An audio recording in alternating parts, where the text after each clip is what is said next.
Hey everyone, this is Minnie, and today I'm going to be talking about my recommended captain skills for your Japanese carrier tech tree lines. Now, before we get into this, as always, don't forget to like and subscribe to the channel to help me continue to create amazing content like this.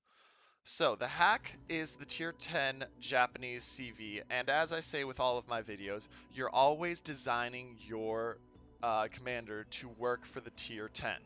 In addition, I routinely use this commander that I'm building with my Kaga as well. So I actually double duty this. It's not exactly perfect for the Kaga, and you can run a separate Kaga captain with a slight change I'll talk about, but I run it on both and find it to absolutely be worth it. So, let's take a look in. Now, as a reminder on what the hack comes with. The hack comes with standard HE rockets that are really good at hitting destroyers, cruisers, and battleships. It comes with a boatload of torpedo planes that hit like a truck. If we look at this, you can see the damage max is 9333, which is ridiculous when you think I'm dropping 2 and having a potential for 18,000 damage, almost 19,000 with just those two. In addition to the fact that I have 26 on deck and they're restored every 74 seconds. I do not find it worthwhile to run Yamamoto on my Hakuryu. I find him much more valuable elsewhere, but you can as always choose to run him if you so desire. Now, your first captain skill, as always, should be air supremacy. Your aircraft restoration time is your biggest thing. Once again, takes it down by 4 seconds on your attack aircraft to 74, takes it down to 70 seconds on your torpedo bombers, which is big because you think about that, that's an extra torpedo bomber or two you're getting out across the course of the game.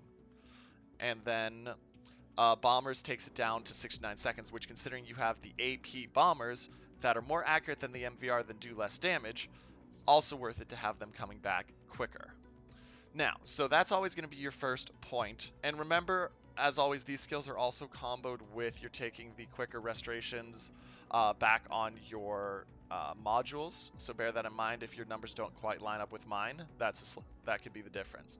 Now, at tier 2 is where it gets interesting because we're going to build up working through the tiers. I do recommend Torpedo Bomber. The arming distance is really nice. It's a 71 meter decrease to 634 meters, which is significantly longer still even than some of the other carriers at tier 10. So I think you really need to take the torpedo arming distance negation. That is, like I said, it takes it from, we're at 705 meters down to 634 meters with that change.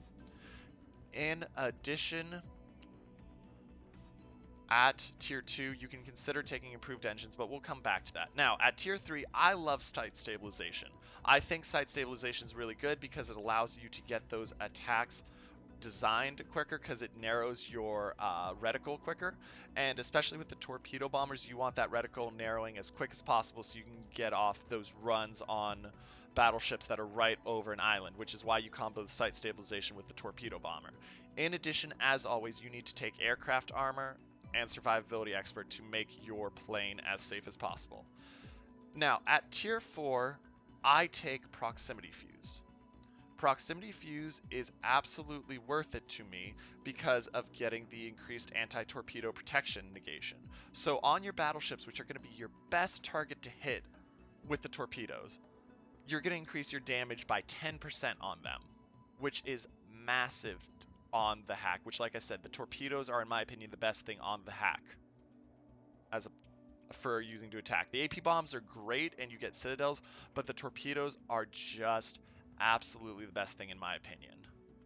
Now, that leaves me with 3 points and then 5 points once I get him up to 25.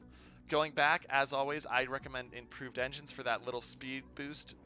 4 knots, average of 4 knots on all 3 of them. It increases it, which is worth it just to have that tiny ounce of speed. Then that'll leave us with 3 remaining points to choose what to do with. It leaves us with 3 remaining points to choose what to do with. I personally like to run improved engine boost along with search and destroy, and usually, though I throw away the last point on engine consumable reloading time because while I don't necessarily need that, having them back quicker is worth it. The alternate to that is to get rid of engine techie and get rid of the improved engine boost and go with the patrol group leader to get the extra patrol fighter and consumables charge. And you really can't make a poor choice there. On one hand, by taking these two, your aircraft's on one hand, by increasing the engine boost duration by 5%, it increases it by about a second to 2 seconds on how long they can go. But on the other hand, you can take the patrol group leader. And personally, like I said, I've run both. I kind of tend towards having the improved engine boost for just that little extra ounce of time, and then throwing away the point on the engine techie. But you're absolutely not wrong if you prefer to run the patrol group leader because of having that extra charge. And it's up to you. I go back and forth and between the two of them, but you can go either way. Now, let's talk about build order for points, what order you should do for points. Air Supremacy should be your first point always, followed by Torpedo Bomber for the 10% arming distance negation, as well as improved engines. Now, if you're only going to take one of those, I like to take them both early on just to get them, because I usually have my captain at 14 to 16 points before I play games. But if you're building your captain up and you absolutely can't, take the improved engines first, save the torpedo bomber for later because it'll be good practice anyway.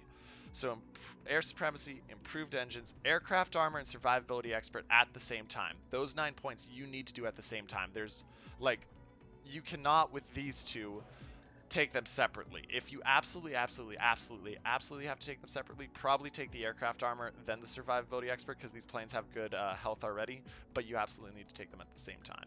4-point skill goes to proximity fuse, which is your 10th to 14th, and then you just work back down them, in my opinion. 15th, 16th, and 17th point goes to site stabilization. 18th and 19th point goes to torpedo bomber. 17th and 18th point goes to torpedo bomber. And then if you're going to run the patrol group leader, take the patrol group leader, then search and destroy. Or if not, take search and destroy, followed by improved engine boost, followed by engine techie, in that order. Now, let's talk about some of the selections we didn't take and why we didn't take them. So I'm going to master those skills, but let's talk about some of these selections we didn't take. I've already talked about why I don't think bomber flight control is worth it, but if you haven't watched my German or American CV skills videos, just to sum it up, 5% cruising speed is not worth 4 points, especially when you're already taking a 2.5% boost to everyone for 2 points.